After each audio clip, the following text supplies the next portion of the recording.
वृंदावन आए और जैसे ही वृंदावन की आभा प्रभा शोभा का दर्शन किया, हरियाली का दर्शन किया, कन्हैया कहने लगे भैया मैं तो यहाँ ब्रज में चराऊंगा गैया। भैया बोले देख तू छोटा सा लाला है, अभी गैया बहुत बड़ी बड़ी है, एक बार तू बड़ा हो जा तब गैया चराना। तो कन्हैया थोड़े से नाराज हो गए। भैया बोले एक काम कर, तू छोटे छोटे बछड़ों को चराना प्रारंभ कर दे। सोई कन्हैया राजी हो गए और भगवान ने बछड़े चराना प्रारंभ कर दिया। एक दिन भगवान बछड़ों को लेकर के तालवाल में गए महाराज, और यमुना के किनारे भगवान बछड़ों को जल पिला रहे थे। इतने में क्या हुआ, एक बच्छासुर नाम का दैत्य आया, बछड़ा बन करके बछड़ों में मिल गया। भगवान ने जैसे ही उस दैत्य को देखा, उसके दोनों पैर पकड़े और उठा करके जमीन में मार दिया। बच्छासुर का उद्धार हुआ।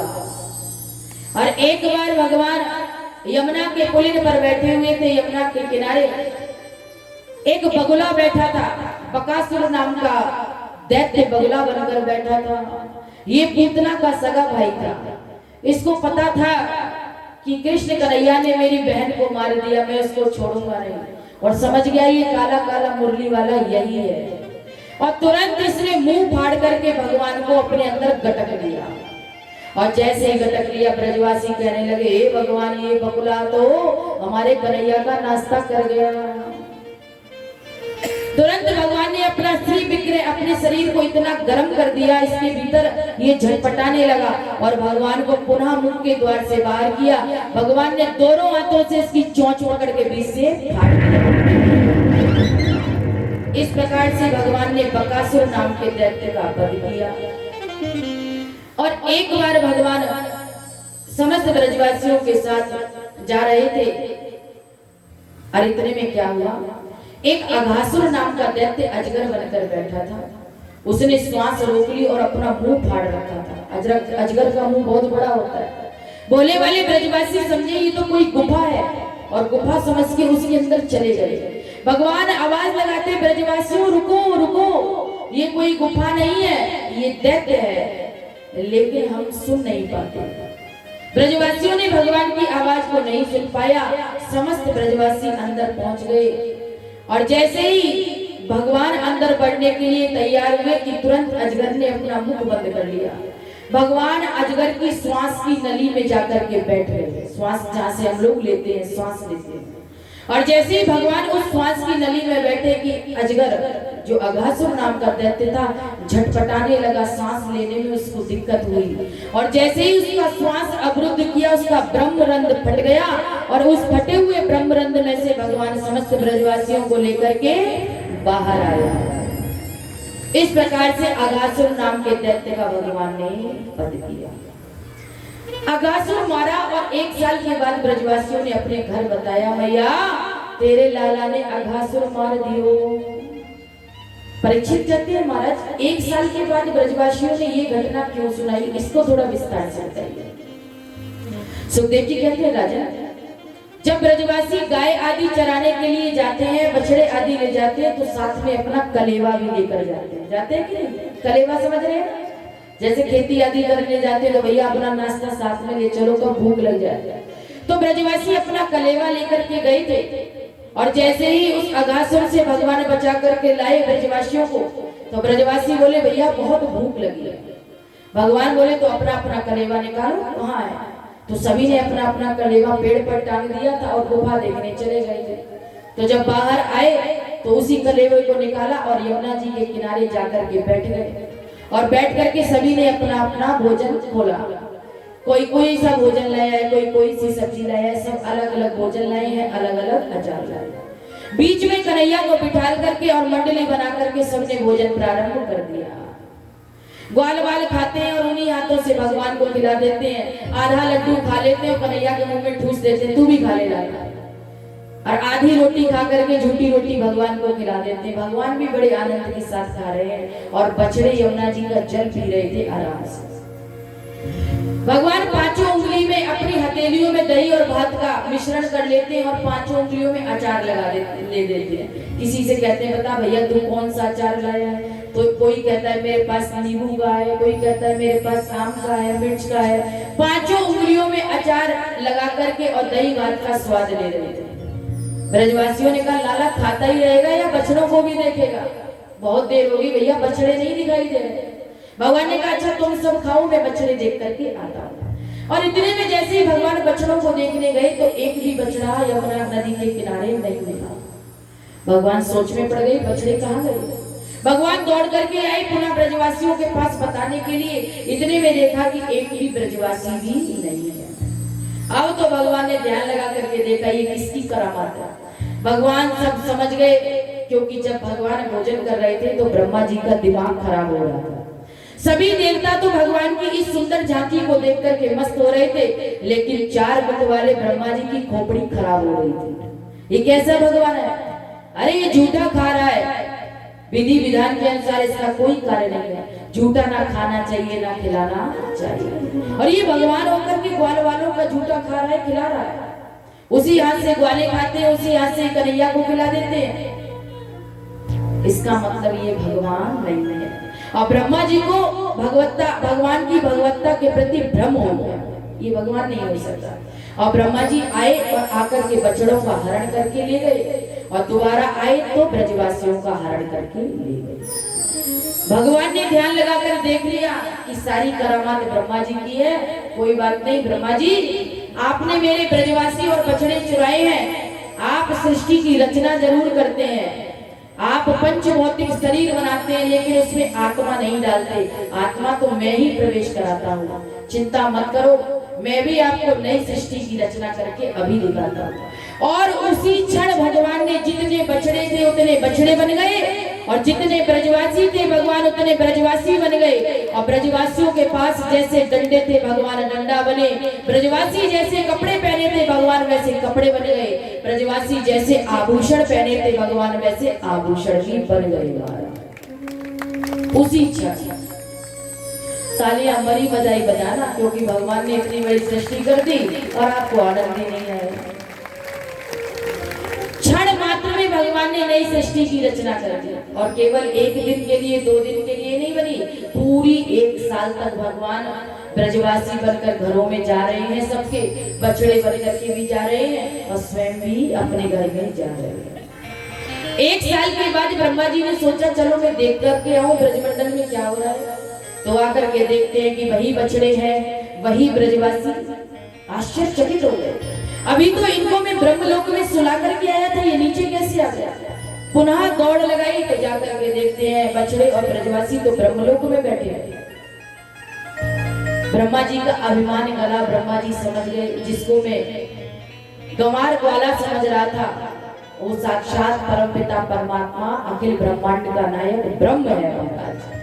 तुरंत भगवान के चरणों में माफी मांगी, और जैसे ही माफी मांगने लगे और असली ब्रजवासी और बछड़ों को ला करके दिया, भगवान ने जो ब्रजवासी और बछड़े बनाए थे भगवान ने अंतर ध्यान कर लिए, तुरंत अदृश्य कर दिए।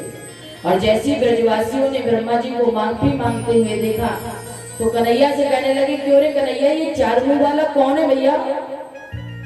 और उसी समय उसी स्थान का नाम चौमुहा पड़ गया। जो दिल्ली से आप होकर के जब वृंदावन जाते हैं तो मार्ग में चौमुहा पड़ता है। ये वही स्थान है जहाँ ब्रह्मा जी ने भगवान की 40 श्लोकों में दिव्य स्तुति की थी। ये वही स्थान आज भी है। 40 श्लोकों में दिव्य स्तुति की, लेकिन भगवान ने एक शब्द भी ब्रह्मा जी से नहीं बोला, क्योंकि ब्रह्मा जी से बहुत बड़ा अपराध हो गया। अपराध आगे इंद्र भी करेंगे, लेकिन इंद्र को भगवान ने क्षमा कर दिया। ब्रह्मा जी को लगा भगवान बहुत नाराज हो रहे हैं, मुझसे बात करना नहीं चाहते हैं, तो ब्रजवासियों की महिमा गाई और कहने लगे प्रभु धन्य है ये ब्रजवासी जो दिन रात आपके साथ खेल रहे हैं, खा रहे हैं, कबड्डी खेलते हैं, और आपकी एक कृपा पाने के लिए हम लोग कितने लालायित रहते हैं, फिर भी आपकी कृपा का दर्शन नहीं होता। मैं तो आपसे यही कहना चाहता हूँ, आप मुझसे ब्रह्मा का पद ले लो, मैं तो इस्तीफा दे रहा हूँ और मुझे अपनी बाल मंडली में ग्वाल मंडली में शामिल कर लो। लेकिन भगवान ने फिर भी नहीं सुना, कुछ नहीं बोले। तो अब तो भैया जब बड़ा अधिकारी ज्यादा नाराज हो जाए तो ज्यादा देर उसके सामने टिकना नहीं चाहिए, वहां से भागने में ही भलाई है। ब्रह्मा जी ने भगवान की 3 परिक्रमा लगाई और भागे। शास्त्रों में परिक्रमा का विधान है, किसी देवी के मंदिर में जाएं तो 1 परिक्रमा लगाएं।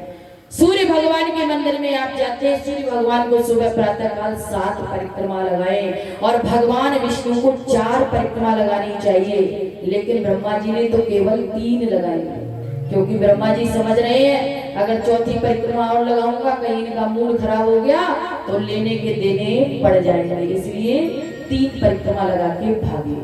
और भगवान शिव के मंदिर में जाए तो केवल आधी परिक्रमा लगाएं, क्योंकि जो झारी है जहाँ से जल निकलता है उस जल को यदि आपने लांग दिया तो आपके समस्त पुण्य उसी समय क्षीण हो जाएंगे।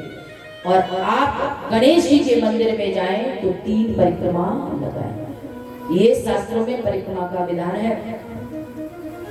अब ब्रह्मा जी ने 40 श्लोकों में दिव्य स्तुति की, लेकिन महाराज भगवान ने बात नहीं की, ब्रह्मा जी भागे।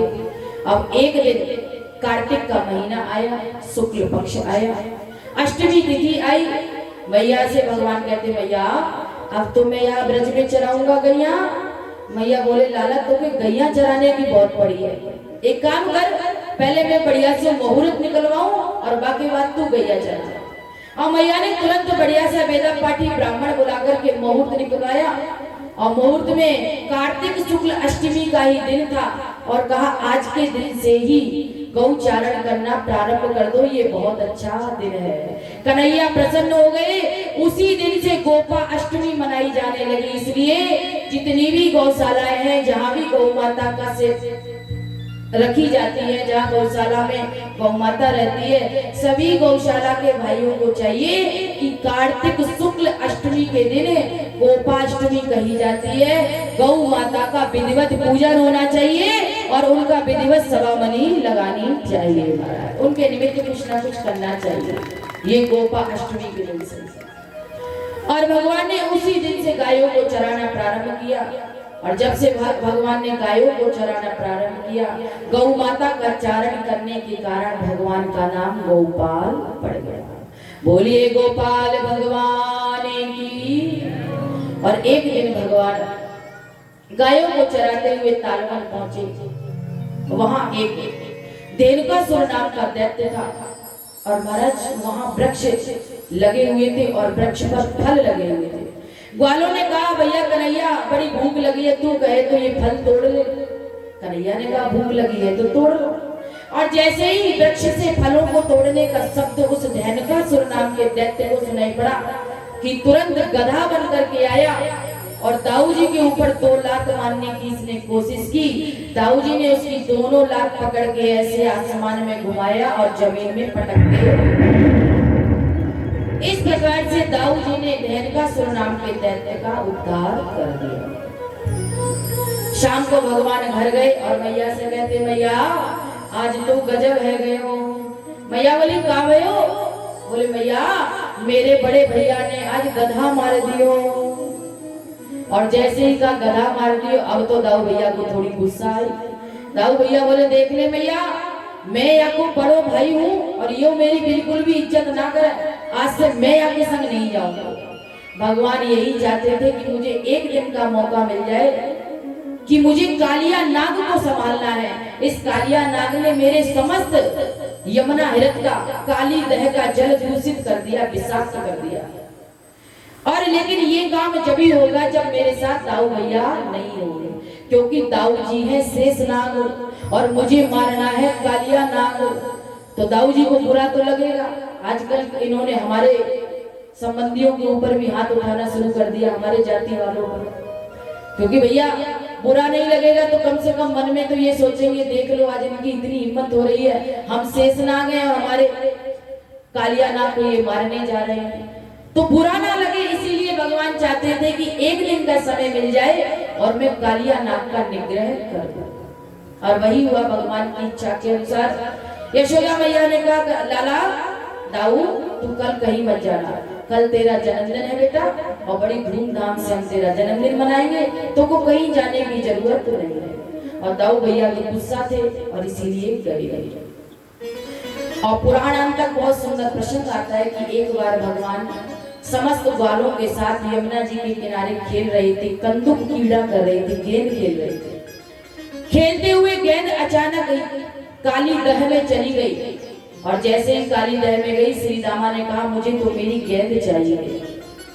सभी ग्वालों ने समझाया भैया इस काली दह में बहुत बड़ा शेषना कालिया नाग रहता है और पता है जो इस काली दह में एक बार चला जाता है वो बाहर वापस नहीं निकलता है, तुझे दूसरी गेंद लाके दे देंगे भैया, तू ऐसा काम मत कर। लेकिन श्री दामा ने नहीं माना, जिद कर गया मुझे तो मेरी गेंद चाहिए।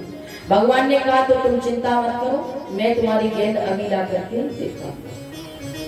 भगवान उसी क्षण कदम्ब के एक वृक्ष था उस पर चढ़े और जैसे ही कदम के वृक्ष पर चढ़े भगवान ने तुरंत छलांग लगा दी काली दह में।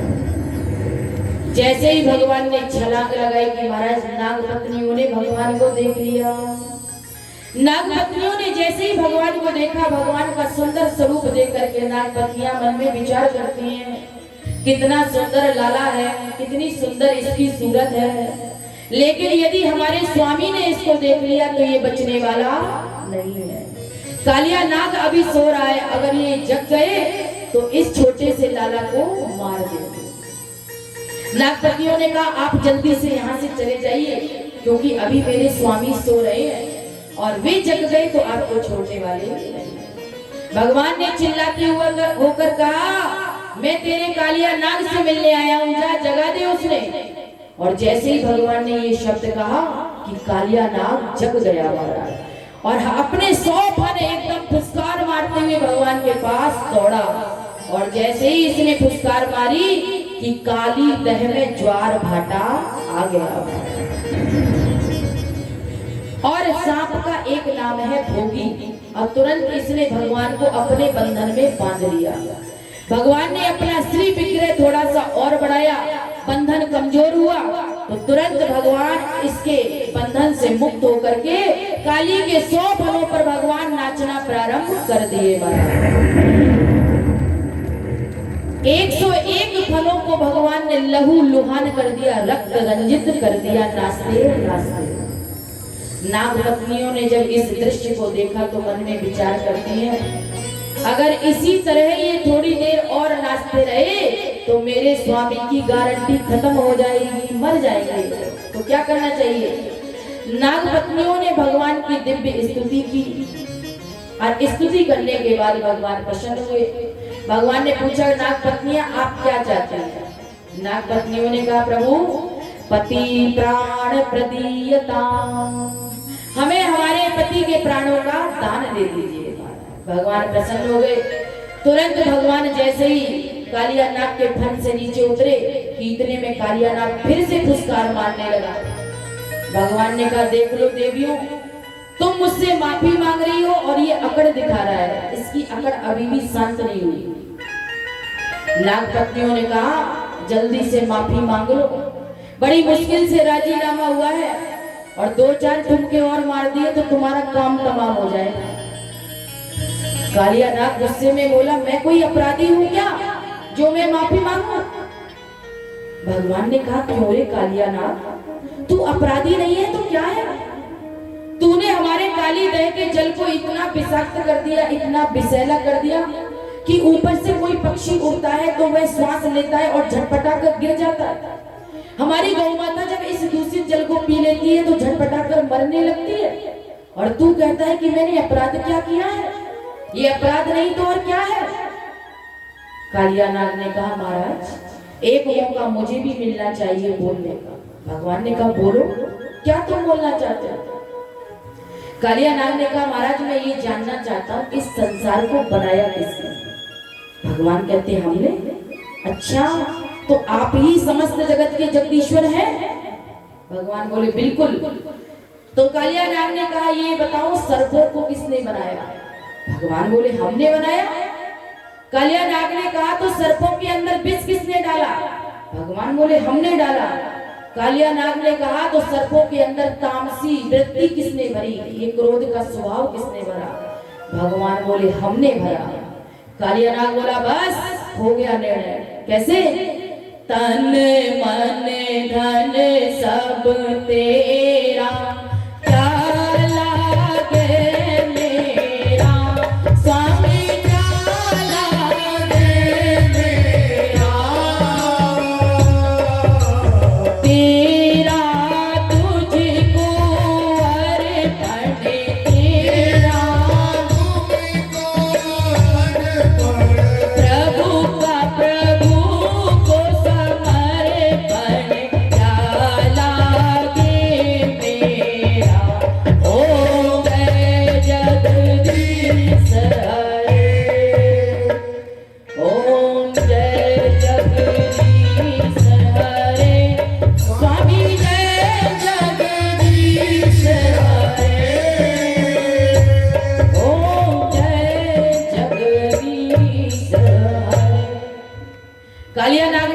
बस हो गया निर्णय, जो आपने मुझे दिया और वही मैंने आपको वापस लौटा दिया। तो बताइए महाराज मैं अपराधी कैसे हुआ?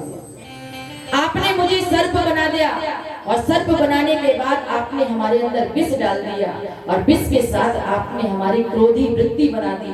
तो बताइए यदि आप हमारे अंदर थोड़ा सा 2 बूंद अमृत डाल देते तो हम भी तो घरों में पाले जाते कि नहीं?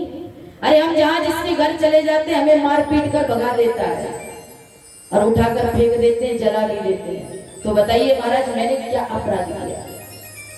भगवान से बहस करने वाले केवल 3 भक्त हुए थे, काली, बाली और बलि। इन तीनों ने भगवान से बहुत बहस की। कालिया नाग की बात को सुनकर के भगवान बड़े प्रसन्न हुए और भगवान मन में सोचने लगे कालिया नाग तो बड़ा विश्वविद्यालय में पढ़ के आया है महाराज। भगवान ने कहा कालिया नाग एक बात बताओ, जब हमने सर्प जाति को बनाया तो उन सर्प जाति को रहने के लिए एक अलग देश ही तो बनाया, तो तुम अपना देश छोड़कर हमारे देश में क्यों आए आक्रांत करने, क्रांति फैलाने के लिए? जब सब कुछ तुमने अपना ले लिया फिर भी भारत में आके ही रहोगे। बहुत सभ्यतात्मक बात है। जब तुम्हें देश ले दिया बना करके फिर हमारे देश में क्यों आए? भगवान ने कहा जब मैंने सर्पों को बनाया और सर्पों को रहने के लिए मैंने रमणक द्वीप बनाया तो तुम अपना द्वीप छोड़कर मेरे इस ब्रज में क्यों आए? कालिया नाग ने कहा महाराज इसमें भी आपका जो वाहन है गरुड़ वह जिम्मेदार है। भगवान ने पूछा मेरा वाहन गरुड़ कैसे जिम्मेदार है बताओ?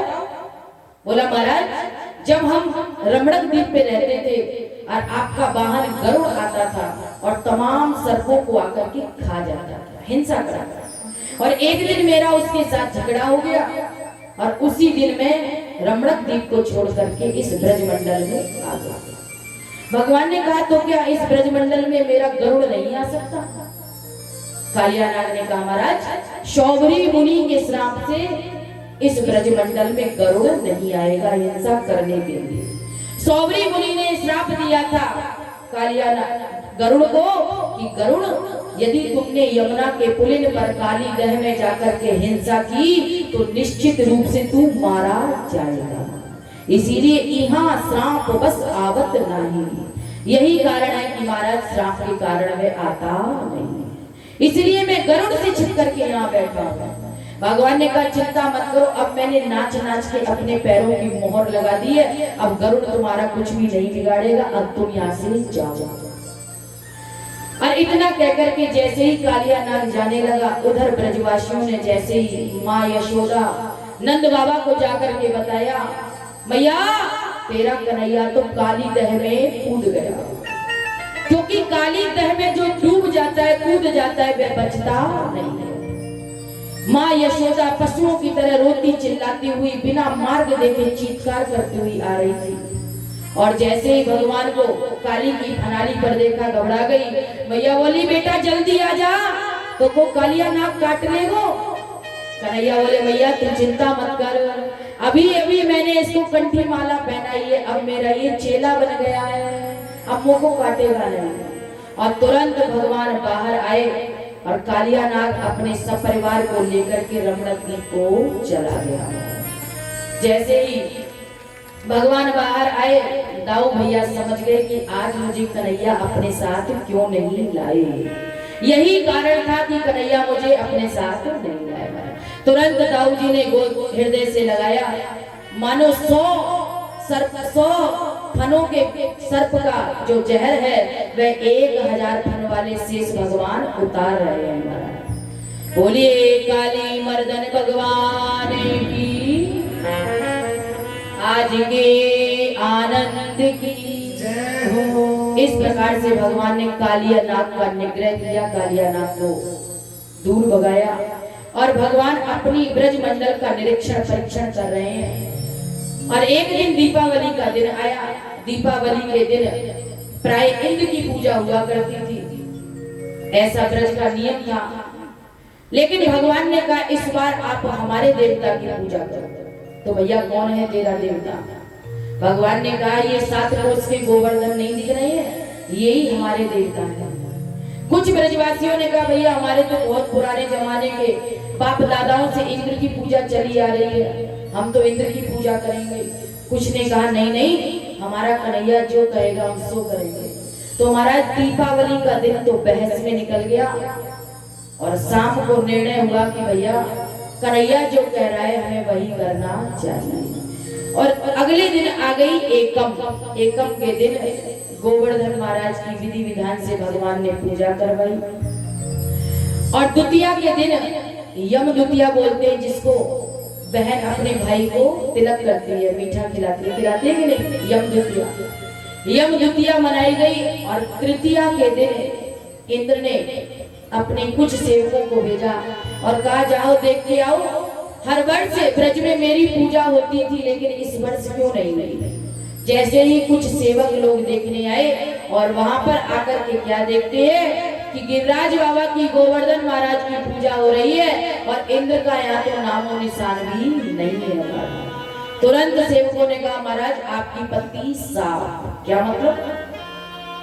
ब्रज में अब आपका नाम लेने वाला कोई नहीं है। ब्रज में तो केवल और केवल गिरिराज बाबा की पूजा हो रही है और वो भी उस कृष्ण कन्हैया के कहने पर हो रही है।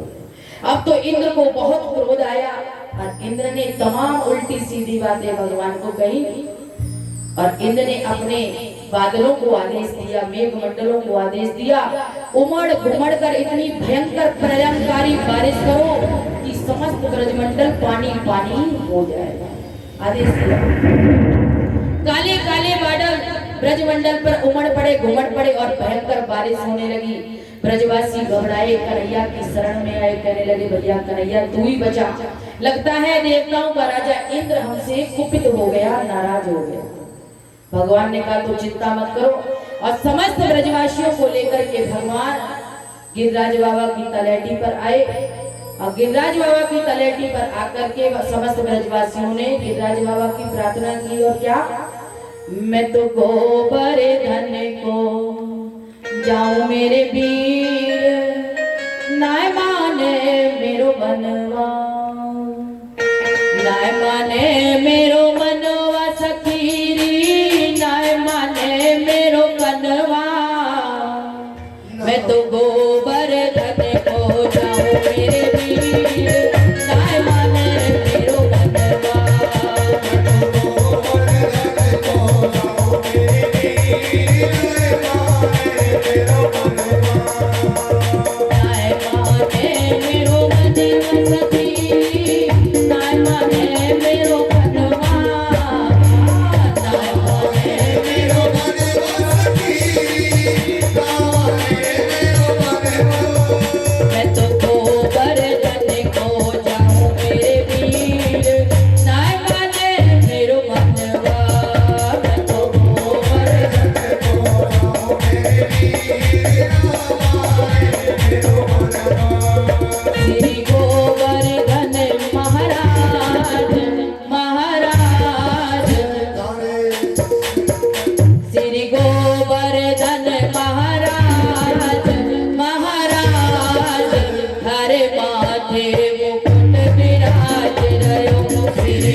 समस्त ब्रजवासियों को ले जाकर के भगवान ने गोवर्धन नाथ की पूजा। और गोवर्धन नाथ ने कहा, ब्रजवासियों अगर ज्यादा बारिश हो रही है तो तुम सब लोग मुझे उठा लो और छाता बना लो। और महाराज वही किया। सभी ब्रजवासियों ने, कन्हैया ने मिलकर उठाया और 7 वर्ष की अवस्था में 7 दिन और 7 रात तक अपनी छोटी उंगली पर गिरी को धारण कर लिया और भगवान का नाम गिरधारी पड़ गया। बोलिए गिरधारी भगवान की। और आइए कथा को विश्राम देते हैं। देखिए भैया समय का वैसे